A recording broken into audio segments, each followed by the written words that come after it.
नमस्कार, मैं हूं रोहित पांडे और आप देख रहे हैं जनभारत टीवी। दिल्ली असेंबली इलेक्शन महज 10 दिनों से भी कम का वक्त बचा हुआ है दिल्ली के चुनाव में।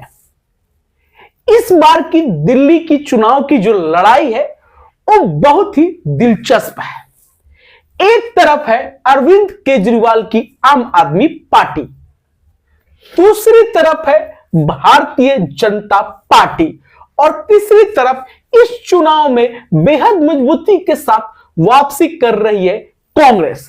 यानी कांग्रेस भी दिल्ली इलेक्शन को काफी तगड़े स्तर से लड़ रही है और देखा जाए तो मुकाबला त्रिकोणीय है। पिछला इलेक्शन और इस दिल्ली इलेक्शन में डिफरेंस यह है कि इस बार कांग्रेस भी बेहद मजबूती के साथ खड़ी है। किसी भी स्टेट या किसी भी देश का जब चुनाव होता है तो उसके कुछ मुद्दे होते हैं। जी हां, कहीं बेरोजगारी मुद्दा होता है, कहीं होता है शिक्षा मुद्दा और कहीं होता है गरीबी मुद्दा होता है और कहीं बहुत सारे मुद्दे होते हैं, स्थानीय मुद्दे आते हैं। लेकिन इस बार का जो दिल्ली का इलेक्शन है कहीं ना कहीं फ्री के लॉलीपॉप बांटने पे बैठ गया है। यानी सारे मुद्दों को भुलाकर फ्री का लॉलीपॉप, मैं तुम्हें इतना फ्री दूंगा, आप मुझे इतना फ्री दोगे, मतलब यही चल गया है। कांग्रेस तमाम दावे दे रही है कि मैं इतना यूनिट बिजली फ्री कर दूंगा। आम आदमी पार्टी वैसे भी फ्री देती ही आई है और बीजेपी भी इस फ्री के लॉलीपॉप के मुद्दे में बुरी तरह से कूद गई है। मुख्य चुनावी मुद्दा, चाहे शिक्षा की बात करें, चाहे बेरोजगारी की बात करें, चाहे हम दिल्ली की डेवलपमेंट की बात करें, ये सारे मुद्दे पीछे छूट गए हैं। इस चुनाव में युवाओं की भी काफी भूमिका है। तो हमारे साथ है हरविंदर, जो कि दिल्ली के वोटर है, नांगलोई विधानसभा के ये वोटर है। तो इनसे हम दिल्ली के चुनाव पे कुछ बातें करेंगे, जानेंगे इनका ओपिनियन और पूरी तरह से पर्दाफाश करेंगे हम दिल्ली इलेक्शन के मुद्दों का। तो हरविंदर, आपका स्वागत है।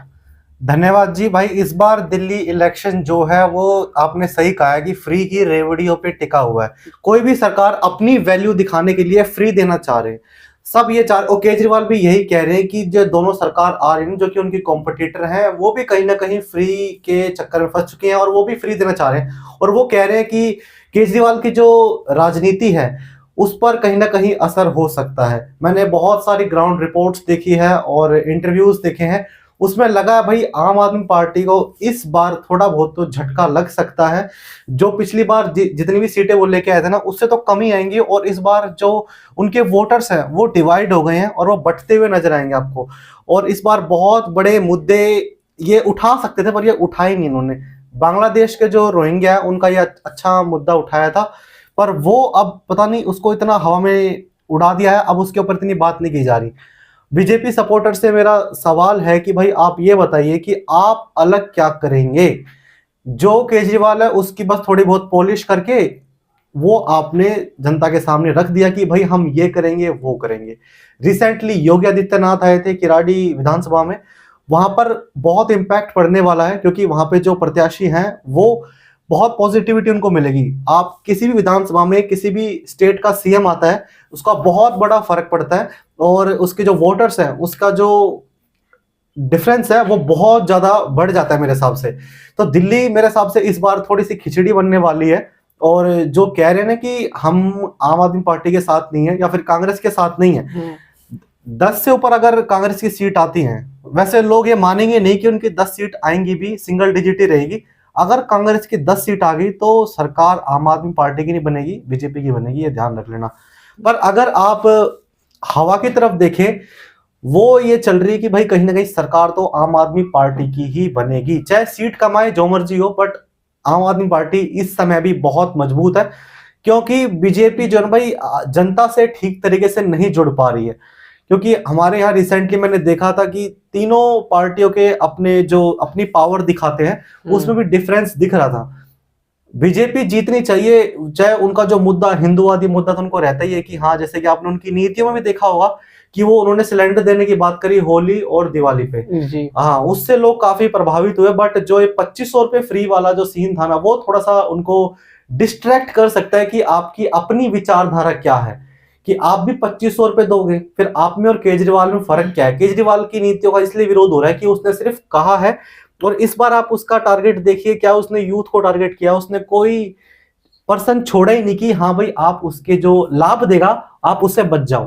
क्योंकि अब उसने स्टूडेंट्स को भी टारगेट कर दिया, SC ST के, कि आपको विदेश भेजेगा, और जी। पुजारियों को भी टारगेट कर लिया। अब वो हिंदू पे भी आ गए हैं कि वो पुजारियों को 18,000 देगा। बट उससे क्या हुआ कि जो उसकी मुस्लिम वोट थी वो कट चुकी है, कि उनके जो मौलवी थे उनके तो पिछले 1-2 साल से उन्होंने बकाया दिया नहीं है, और जितनी भी कॉन्ट्रेक्चुअल जॉब्स है या फिर टीचर्स है वो भी चिड़े हुए हैं कि भाई उनके साथ अच्छा नहीं हो रहा है। तो ये डिफरेंस देख रहा हूं मैं कि भाई केजरीवाल का विरोध होना शुरू हो गया है।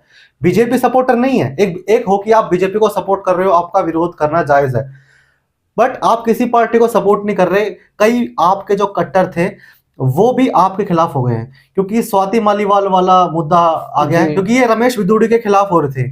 सही है भाई, रमेश बिदूड़ी को ये इतना बुरा बोल रहे थे, महिलाओं की इज्जत नहीं करता, गाली देता है, बहुत खराब इंसान है, मान लिया।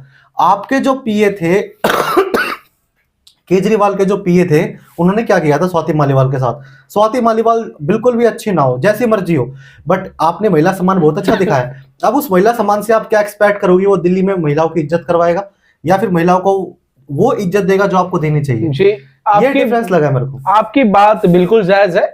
देखिए क्या है, मैं आपको एज ए यूथ, क्योंकि आप एक यूथ वोटर हैं दिल्ली हाँ के, जी। ठीक है, मैं एज ए यूथ पूछ रहा हूं, आप दिल्ली के वोटर हैं, क्या जो चुनाव में इस बार रेवड़ियां बट रही हैं, क्या युवाओं के लिए यही मुद्दे होने चाहिए थे या कुछ डिफरेंस होना चाहिए? एज ए यूथ आपकी क्या मांग थी? आपको क्या लगता है कि क्या भाई, मुद्दे होने चाहिए थे युवाओं के लिए? यहाँ बात ये है ना कि जो पार्टी है ना वो दूसरी पार्टियों की कमियां गिना के अपने आप को बड़ा साबित करने में लगी हुई है, जिसके मैं बिल्कुल खिलाफ हूं। आप क्या अलग करोगे ये दिखाओ। आपने बता दिया केजरीवाल का कि वो शीश महल बनवा रहा है, जी वो सीवर पे काम नहीं करवा रहा जी। है। आप क्या करोगे, आप उससे हटके क्या दोगे? आप भी अगर 2500 रुपए दे रहे हो, केजरीवाल भी वही दे रहा है, कांग्रेस भी वही दे रही है, तो आपको क्यों चुने? ये बताओ, बस हिंदूवादी हो इस नाम से चुने, या फिर आप सीवर की सफाई नहीं, करवाओगे मेरा तो आप क्वेश्चन चुने? ये है कि ये तो मैंने मान लिया कि मुद्दों का एक तरह से सेम कॉपी पेस्ट हुआ है, हाँ। ठीक है, जो केजरीवाल ने दिया उसमें थोड़ी सी पॉलिश करके इन्होंने अपना घोषणा पत्र जारी कर दिया, कांग्रेस चाहे और मैं बीजेपी कांग्रेस की। की चाहे बीजेपी की बात करूं, हाँ। ठीक है, बीजेपी चाहे कांग्रेस की। मेरा ये कहना है कि एज ए युवा, यूथ वोटर, हाँ। आपको क्या लगता है इस चुनाव में क्या मुद्दे होने चाहिए थे जो युवाओं की प्रगति में सहायक होते? युवा की प्रगति क्या होती है, वो अपनी सेल्फ ग्रोथ चाहता है जी। अपनी एकेडमिक्स को और बेहतर तरीके से देखना चाहता है।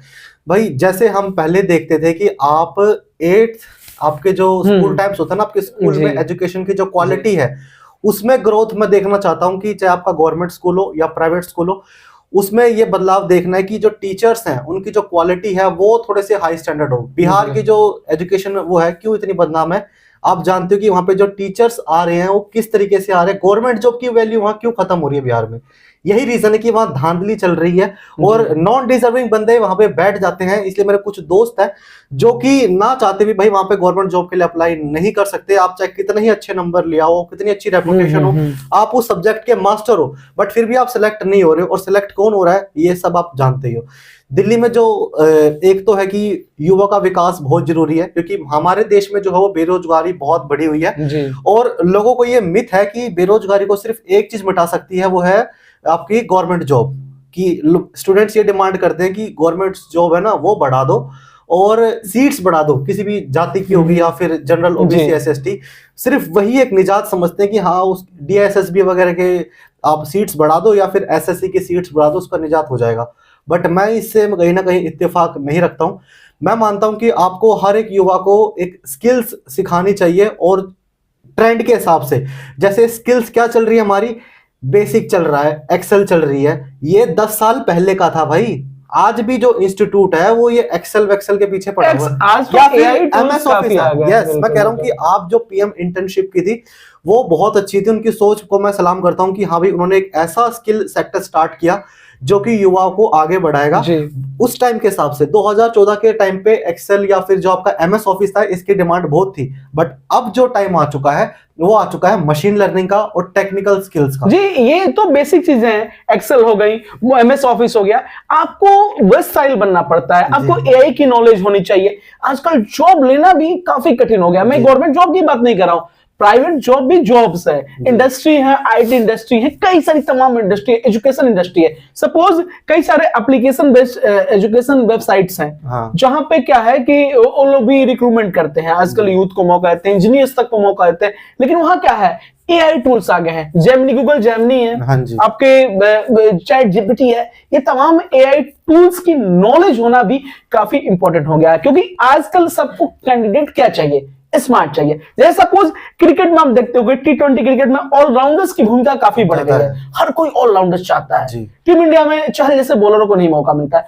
वैसे ही आजकल की जो इंडस्ट्री है, तमाम इंडस्ट्री है, वहां भी वर्सटाइल लोग जिनको तमाम चीजों की नॉलेज। मैं चाहता हूं कि भाई जो भी सरकार है ना, वो अवेयरनेस लाए, साथ में उनका जो स्टूडेंट को लेकर प्लान है वो ऐसा हो कि कोई भी स्टूडेंट ये ना कहे कि भाई मुझे आता ही नहीं है। अगर आपके पास वो स्किल है तो कंपनी आपके घर आपको जॉब देने नहीं आएगी।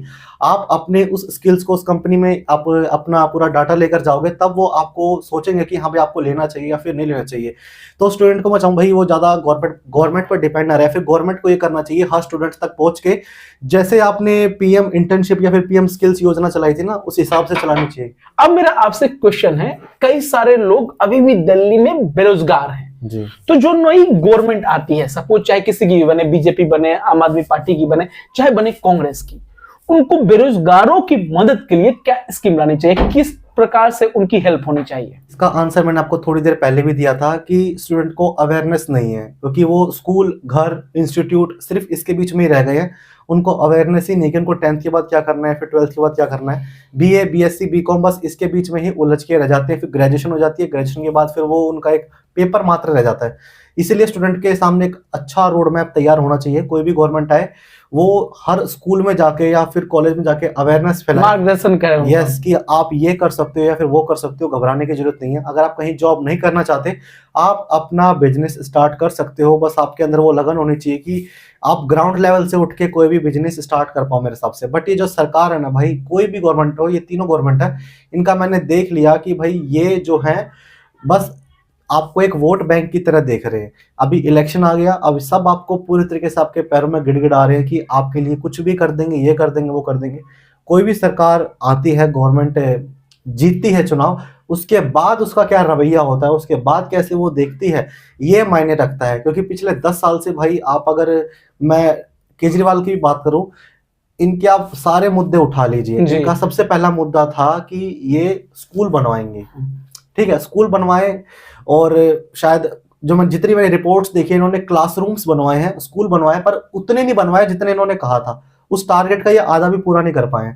सेकंड, यमुना साफ, यमुना का कुछ भी साफ नहीं हुआ। 1% भी यमुना पे काम मुझे नहीं लगा है कि आप मोदी से इस चीज की इंस्पिरेशन ले सकते हो, मोदी जी से। जब वो गुजरात के सीएम बने थे, उस टाइम पे गुजरात की क्या स्थिति थी, वहां पे जो नदी थी गोदावरी, उसकी क्या स्थिति थी, सेम ऐसी कंडीशन थी यमुना जैसी। बट उन्होंने ठाना कि आने वाले सालों में इसकी पूरी की तरीके से इसकी स्थिति ही बदल के रख दी। और आज आप गोदावरी की स्थिति देख सकते हो, गुजरात की स्थिति देख सकते हो कि उसका क्या कर दिया। बट दिल्ली तो इतनी बड़ी भी नहीं है, बट फिर भी दिल्ली पे काम करने में इतनी मुश्किलें क्यों आ रहे हैं? या फिर मैंने आज तक ऐसी कोई गवर्नमेंट नहीं देखी जो कि सेंटर के ऊपर इतना ब्लेम करती है। 1947 के बाद से दिल्ली में इतनी सारी सरकारें आ चुकी हैं, पर कोई भी सरकार हर ब्लेम सरकार पे नहीं डालती ना, कि कुछ भी जो काम वो नहीं कर पा रहे वो सेंटर पे थोप देते हैं, अपनी गलती नहीं मानते कि मैं माफी मांगता हूं, इस बार नहीं कर पाया। भाई नहीं कर पाया, माफी मांग ले, सच बोलना कि नहीं कर पाया। अब उसके लिए अपने आप को अच्छा दिखाने के लिए वो इतने सारे पॉडकास्ट पे जा रहे हैं, सारी पार्टियों की मैं बात कर रहा हूँ, और ब्लेम कर रहे हैं कि हाँ ये सेंटर मेरे को नहीं काम करने दे रही, मेरे जितने भी एमएलए हैं या फिर एमपीज हैं उनको गिरफ्तार किया जा रहा है। भाई यहाँ पे ना कहीं ताली एक हाथ से नहीं बजती है, कहीं ना कहीं कुछ ना कुछ तो आपने गलत किया होगा। ये जो दारू एक के साथ एक फ्री थी, क्या उसने दिल्ली का भला किया, बताओ मुझे?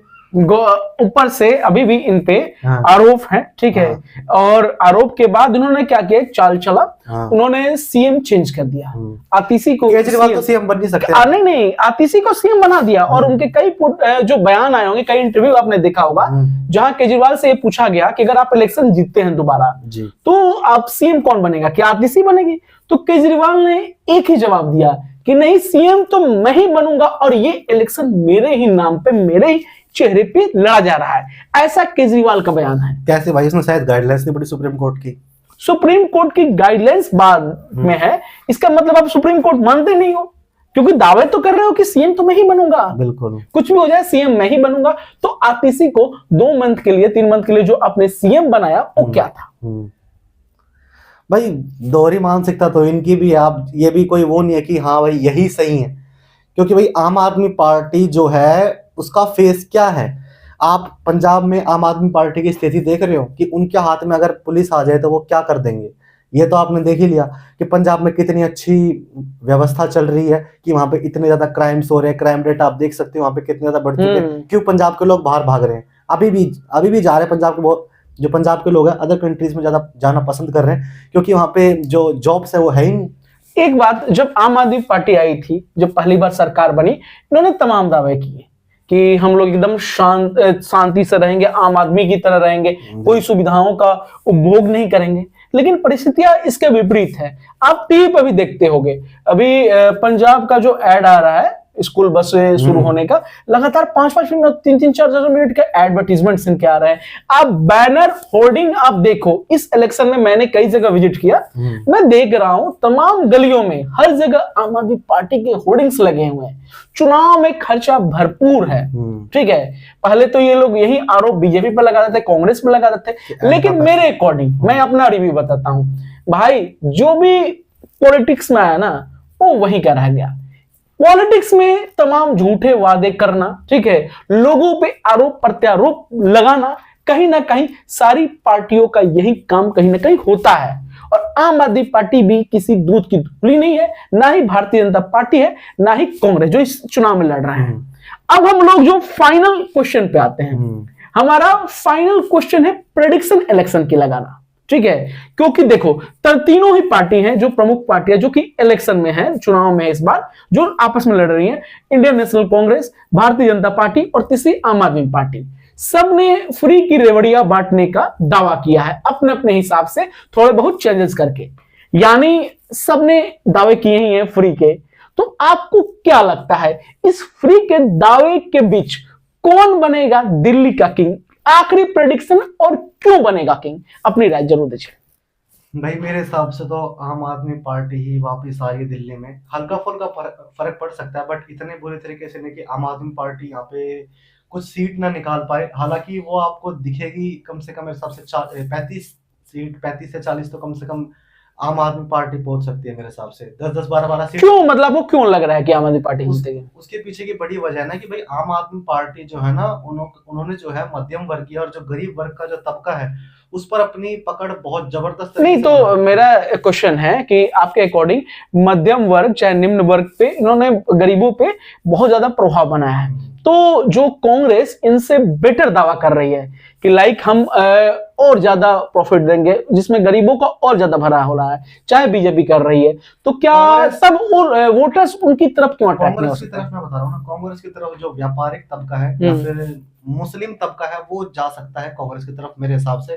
क्योंकि मैंने इंटरव्यू के हिसाब से बता रहा हूँ मैं, ग्राउंड रिपोर्ट्स के हिसाब से, कि जितने भी मैं गया हूँ या फिर देखा है मैंने, तो उस हिसाब से जो लोग बोल रहे हैं ना कि दिल्ली का 10 साल से बुरा हाल कर दिया है और हमें जो भाई वापस से शीला दीक्षित के टाइम पे जाना है और शीला दीक्षित के बेटे को मौका देना है, और उनसे उम्मीद है कि वो कुछ कर सकते हैं यहाँ पे। बट आम आदमी पार्टी जो है वो जो झुग्गी झोपड़ी वाले या फिर जो रेंट पे रहते हैं लोग, उनको टारगेट किया उन्होंने अपने वोट्स के लिए कि उनको ऐसी रेवड़ी दी जाए, या फिर देते हुए आए हैं वो। चाहे बस की बात कर लीजिए आप, कि जो आपको बस में सुविधा फ्री बसेस, यस, और आपको जो मोहल्ला क्लिनिक है वो उसका जो फायदा उठा रहे, ज्यादातर गरीब तबका ही उठा रहे हैं मेरे हिसाब से, वही जाते हैं वहां पे। और स्कूल्स की बात करेंगे आप, जो गवर्नमेंट स्कूल है, गवर्नमेंट स्कूल के जो प्रॉफिट्स है लगभग मोस्टली वही तबका ले रहा है। और जो बिजली के बिल की बात कर रहे हैं उसका फायदा सिर्फ गरीब को ही मिल रहा है, क्योंकि उनका यूनिट इतना ऊपर नहीं जाता जितना कि आपका जो मीडियम है या फिर अच्छी खासी वेल्थ वाले लोग हैं या फिर मिडिल या फिर लोअर मिडिल भी है, उनका जो है जीरो नहीं आता। मैं सच बता रहा हूँ, मेरा भी कभी कभी जीरो आया, बट आजकल जीरो नहीं आ रहा। 1000 से नीचे तो हमारा बिल आ ही नहीं रहा है। हालांकि हम इतना यूज करते भी नहीं है, बट आप देखोगे ना, जो अच्छी फर्म वाले लोग हैं उनको कुछ प्रॉफिट नहीं मिल रहा। वो जो वोट है ना, वो जा सकती है आपकी कांग्रेस या बीजेपी की तरफ, नहीं तो जो गरीब साइड है, यानी कि आप बोल सकते हो ना कि 30%, 40% या 50% जो है वो आम आदमी पार्टी की तरफ जाता दिखेगा आपको। वो चीज आप रैलियों में भी देखोगे। हालांकि आम आदमी पार्टी मेरे को इस बार उतनी कॉन्फिडेंट नहीं दिख रही है। चाहे मनीष सिसोदिया की बात कीजिए, सौरभ की बात कीजिए, आतिशी की बात कीजिए, अरविंद केजरीवाल की बात कीजिए, वो पब्लिक में इतना जा रहे हैं, बट जितनी वीडियोस हम देख रहे हैं बीजेपी की या फिर कांग्रेस की, उस हिसाब से कम आ रही है आम आदमी पार्टी की इस बार। देखिए, मैं अपनी राय बताता हूं कि क्या हो सकता है इलेक्शन का रिजल्ट।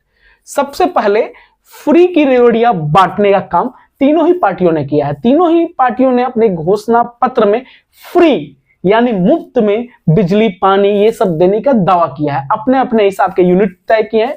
केजरीवाल ने आखिरी टाइम में एक दांव खेला, जो इलेक्शन का आखिरी टाइम है, इसमें केजरीवाल ने एक दांव खेला है कि प्रधानमंत्री के पास एक उन्होंने प्रस्ताव भेजा है कि जो युवा हैं, खासकर जो कि स्टूडेंट्स हैं, उनके लिए दिल्ली मेट्रो में छूट देने का प्रावधान, ये उन्होंने केंद्र के पाले में गेंद डाल दी है मोदी गवर्नमेंट में। कहीं ना कहीं युवाओं को अपने पक्ष में करने के लिए ये केजरीवाल ने एक बेहतरीन दाव चला है, क्योंकि मुफ्त में तो सब लोग रेवड़ियां बांट रहे हैं। अब मेरे को जो लगता है इलेक्शन का रिजल्ट वो होगा कि आम आदमी पार्टी 40 से 50 सीटों पे फिर से वापसी कर रही है। अब इसका कारण ये है कि देखो, मुफ्त की रेवड़ियां तो बांटने का दावा तीनों लोग कर रहे हैं, लेकिन दो पार्टियां बीजेपी और आपकी कांग्रेस दावा कर रही है, लेकिन आम आदमी पार्टी ने ये करके दिखा दिया है। आम आदमी पार्टी ने मुफ्त की एक ऐसी लत लगाई है, एक ऐसा नशा लगाया है ना, जो दिल्ली के लोग हैं खासकर, जिनके 200 तक यूनिट, 300 तक यूनिट आ जाता है, तो उनके बिजली बिल कम आते हैं या जीरो आते हैं, पानी के बिल आते नहीं है। तो कहीं ना कहीं एक बजट में ना, जो आम आदमी तबका है, मिडिल तबका या लोअर मिडिल जो तबका है, कहीं ना कहीं उनका एक बजट डिसाइड होता है कि हमको इतने पैसे में, फलाना पैसे में ये करना है, वो करना है। तो कहीं ना कहीं उनका बजट बिजली के लिए, पानी के लिए फिक्स है, जो कि पानी के लिए जीरो है और बिजली के लिए अप्रॉक्स जीरो है। तो कहीं ना कहीं उनके मन में यह डर है कि शायद अगर आम आदमी पार्टी नहीं आए, कांग्रेस आए, तो उनका ये बजट है ना, हो सकता है कि ये फ्री वाली सिस्टम खत्म हो जाए। उनका ऐड देख रहे हो ना आप, आम आदमी पार्टी का टेलीविजन पे जो ऐड आ रहा है, डिजिटल मीडिया पे, कि अगर आम आदमी पार्टी नहीं आई तो क्या होगा। नहीं, ये कहीं ना कहीं भाई, जो ही ना कहीं जो इलेक्शन में हुआ था, लोकसभा इलेक्शन में, कि संविधान खत्म कर देगी बीजेपी, और उन्होंने दांव चला, खासकर मैं कहूंगा अखिलेश यादव की, चाहे तमाम विपक्ष की, इंडिया गठबंधन की, और उनको भरपूर फायदा मिला और बीजेपी की सीटें घटी, 240 से बीजेपी आई और बैकफुट पे आई। तो कहीं ना कहीं इस इलेक्शन में भी ये लोगों को दिखा के कि जो फ्री की बिजली, पानी है, वो आपकी सिस्टम खत्म हो जाएगा, कहीं ना कहीं जो आम आदमी पार्टी है ये फायदा लेते हुए दिख रही है। और दूसरा, जो एजुकेशन के लिए मेरा भी मत है कि एजुकेशन सिस्टम में उन्होंने एक ईमानदार प्रयास किया है, उनकी तमाम कुछ हद तक किया है, स्कूलों का कुछ हद तक जीर्णोद्धार किया है। तो कहीं ना कहीं मेरा मानना है कि इसका फायदा भी केजरीवाल गवर्नमेंट को मिलता आएगा। और दिल्ली की जनता का आपने देखा होगा, हमेशा फैसला होता है लोकसभा इलेक्शन में, ये लोग बीजेपी को वोट देते हैं और साथ के साथ सीटें जिताते हैं, लेकिन जब बारी आती है विधानसभा की, जो असेंबली इलेक्शन की, तो मामला सिर्फ उसके उल्टा हो जाता है, जहां आम आदमी पार्टी एक तरफा देती है। तो मेरा अपना मत है कि 65, 70, 60 इस बार नहीं जाएगा, लेकिन 40 से लेके 50 के बीच एक आंकड़ा हो सकता है। मेरे अनुसार 40 से 50 केजरीवाल की पार्टी, आम आदमी पार्टी ला सकती है। बीजेपी 15 से 20 सीटें, 20 टच नहीं करेगी, 15 के अप्रॉक्स रहेगी, और कांग्रेस इकाई में ही रहेगी। कांग्रेस अगर बेहतरीन परफॉर्मेंस करती है तो 7 से 8 सीटें जीत सकती है। मेरे को कांग्रेस इससे आगे बढ़ते हुए नहीं दिख रही है। तो मेरे को तो यही लगता है कि आम आदमी पार्टी फिर से वापसी कर रही है। मेरा आप सभी दर्शकों से अनुरोध है कि किसी भी पार्टी के बहकावे में नहीं जाए।